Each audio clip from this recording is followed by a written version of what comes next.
நம்ம இன்றைக்கி பார்க்க போகிற சீரீஸ் பார்த்திங்கன்னா அடாலசன்ஸ். இது வந்து லிமிட்டடான சீரீஸ் தான். நானும் பல பேரோட சஜஷன்ஸ்க்கு அப்புறம் தான் இந்த சீரீஸ் பார்க்க ஸ்டார்ட் பண்ணேன். 4 எபிசோட்ஸ் தான் மொத்தம்.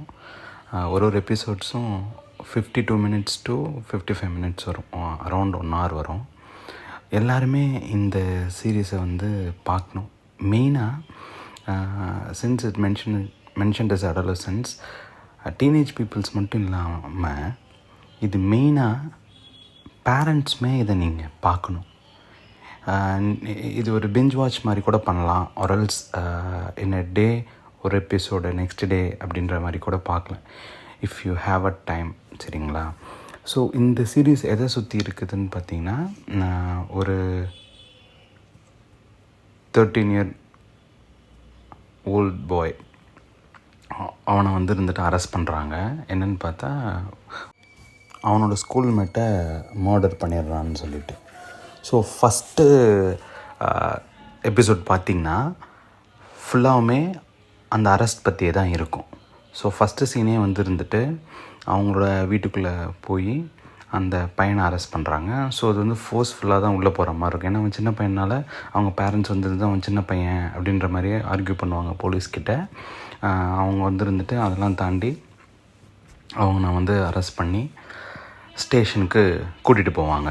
அங்கே கூட்டிகிட்டு போகும்போது என்னென்ன பேசிக்கான இன்ஸ்ட்ரக்ஷன்ஸ், இந்த மாதிரி அண்டர் ஏஜ் பாயோ கேர்லோ அரெஸ்ட் பண்ணால் என்ன ப்ரொசீஜர்னு சொல்லிட்டு நமக்கு அதை காட்டுவாங்க. It's a slow series. அதாவது அந்த எபிசோட் ஃபுல்லாமே ஒரு விஷயத்தை மட்டும் தான் கவர் பண்ணுற மாதிரி இருக்கும். ஸோ அந்த ஃபஸ்ட் எபிசோடில் நீங்கள் பார்த்தீங்கன்னா வந்து சொன்ன மாதிரி ஸ்டேஷனுக்குள்ளே போயிட்டு அவனுக்கு வந்து இன்ஸ்ட்ரக்ஷன் சொல்லுவாங்க. இந்த மாதிரி நீ ஓகேவா, என்ன இதுதான் உனக்கு எதுக்காக உன்னை சார்ஜ் பண்ணிக்கிறாங்க என்னன்னு சொல்லிவிட்டு அவனை கேட்பாங்க. கேட்டதுக்கப்புறமா உனக்கு வந்து இருந்துட்டு லாயர் இருக்காங்களா, இல்லை லாயர் வந்து இல்லைன்னா நாங்களே கவர்மெண்ட் சைட்லேருந்து ஹையர் பண்ணி வைக்கணுமா, அப்புறம் அவனோட இன்வெஸ்டிகேஷன் நடக்கும்போது இந்த மாதிரி என்ஜிஓ சம்திங் அந்த மாதிரி இதுலேருந்து ஒரு வாலண்டியர் மாதிரி அவன் கூட இருக்கலாம். அப்படி இல்லைன்னா அவனோட பேரண்ட்ஸில் யாராவது ஒருத்தவங்க இருக்கலாம். ஸோ இதுதான் சினாரியோ. ஸோ அவனை அப்படியே கூட்டிகிட்டு உள்ளே போவாங்க. உள்ளே போயிட்டு அந்த இதில் வந்து லாயர் இவங்களுக்கு இல்லாதனால அவன் என்ன சொல்லிவிடுவான், எனக்கு லாயர் வந்து இருந்துட்டு நீங்களே வச்சுருங்கன்ற மாதிரி சொல்லிவிடுவாங்க. ஸோ அந்த சின்ன பையன் சொன்னதுக்கப்புறமா அவனை வந்து இன்வெஸ்டிகேஷன் ரூமுக்கு கூட்டிகிட்டு போவாங்க. ஸோ கூட்டிகிட்டு போகும்போது அவங்க வீட்டிலருந்தே அழுதுகிட்டே தான் வருவான். ஸ்டேஷன்லேயே அழுதுகிட்டே தான் இருப்பான். ரொம்ப பாவமாக இருக்கும். அவனை பார்க்கும்போது நான் பண்ணலன்னு அதுவே தான் திரும்ப சொல்லிக்கிட்டே இருப்பான். ஆனால் இந்த போலீஸில் வந்து இருந்துட்டு விட மாட்டாங்க. அவனை போட்டு மர்டர் சார்ஜஸ் இருக்கனால அவனை அரெஸ்ட் பண்ணி கூட்டிகிட்டு வந்துடுவாங்க. ஸோ அவனை இன்வெஸ்டிகேஷன் ரூமுக்கு கூட்டிகிட்டு போகும்போதுமே அந்த கவர்மெண்ட்டை ஹையர் பண்ண லாயர் வந்து ஃபஸ்ட் அவனை மீட் பண்ணிவிட்டு உனக்கு எந்த ஒரு இன்ஃபர்மேஷன் கம்ஃபர்டபுளாக இல்லையோ அதுக்கு நோ கமெண்ட் சொல்லு, மிச்சதுக்கெலாம் மட்டும் நீ ஆன்சர் பண்ணு அப்படின்னு சொல்லி தான் உள்ளே கூப்பிட்டு போவாங்க. ஸோ அந்த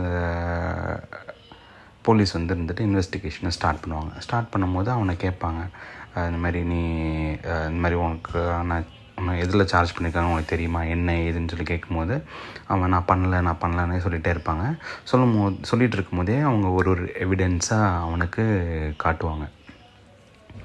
நீ வந்து இருந்துட்டு நேற்று நைட்டு எங்கே இருந்த, எந்த ட்ரெஸ் போட்டிருந்த, யார் கூட இருந்த, உங்ககிட்ட வெப்பன் இருந்துச்சா சொல்லி எது கேட்டாலுமே அவன் நோ கமெண்ட்னே தான் சொல்லுவான். ஏன்னா அவனோட வேர்ட்லேயே அவன் மாட்டிக்கக்கூடாதுன்றதுக்காக.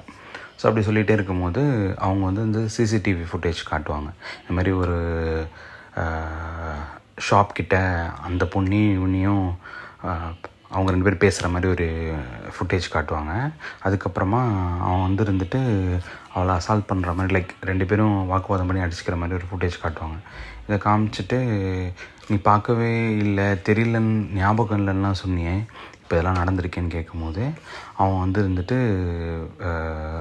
அழுவ ஆரம்பிச்சும் போதே அந்த எபிசோடில் வந்து இருந்துட்டு என்ன ஆகுனா அவங்க அப்பாவும் ஸோ இதெல்லாம் பார்த்துன்னா அவருமே பயங்கரமாக அழுக ஆரம்பிச்சதுக்கப்புறமா போலீஸ் வந்து இருந்துட்டு இதோட இந்த இன்வெஸ்டிகேஷன் முடிச்சுக்கிறேன்னு சொல்லி முடிச்சிடுவாங்க. முடிச்சதுக்கப்புறமா அவங்க அப்பா நீ பண்ணியான்னு சொல்லி அழுதுகிட்டே இருப்பார். இல்லை நான் பண்ணல இதே தான் அவன் திரும்ப சொல்லுவான்.